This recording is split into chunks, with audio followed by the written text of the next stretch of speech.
My name is David Keys. I am from Belmont, Wisconsin, and my home parish is St. Philomena in Belmont.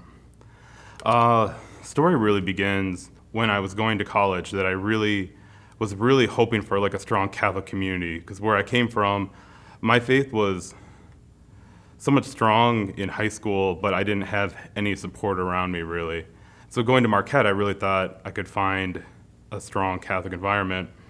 But I ended up just falling into the culture. I was in a fraternity. I did all the two normal college things. And after I graduated, I never lived outside the Midwest, so I wanted to go live somewhere else. So I moved to Washington, D.C., where there's a lot of Marquette grads.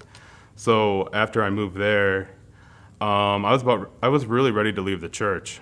It was a really, really rough time for me. D.C. is a very superficial culture, and it's easy to fall into that. So even though I was going to Mass on Sundays, I wouldn't call myself exactly the best Catholic.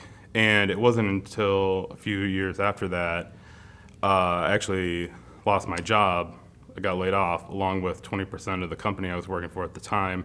At that point, God had really humbled me, and that's when things started really changing in me and about the church, and really started coming back to the church. But I had a really strong kind of mystical experience, because I was up actually visiting a good friend of mine at Seminarian, which is just north of Chicago. I went up there to see him and had evening prayer and dinner with him, and we just talked and got to meet some of the seminarians, and I was like, oh, these are actually pretty normal guys. But when I was leaving, I actually felt pressure in my chest, like there was hands here. And in that moment, I felt in my heart that I was called to be a priest.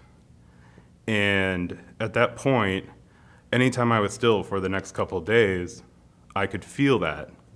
I was still, and after a few days, it went away and I never felt it again. But so at that point, I started actually discerning with the Archdiocese of Chicago. I did a full year discernment program with them, but it never felt right. So at that point, I really thought that I was called to religious life. It was really when I got to Franciscan University of Steubenville, taking philosophy. My community that I was a part of had a house there, that I really felt the call to come to Madison, which was really interesting because I never let myself discern coming to Madison. I had grown up in the diocese in the southwest corner, but I had never really thought about coming here. So I actually got an amazing spiritual director there, and he really helped me, and felt very called to some place that I knew in reality not that much about, except the little corner that I was from. In May of this year, I left my community and came back, put all my eggs in one basket, and applied to the Diocese of Madison.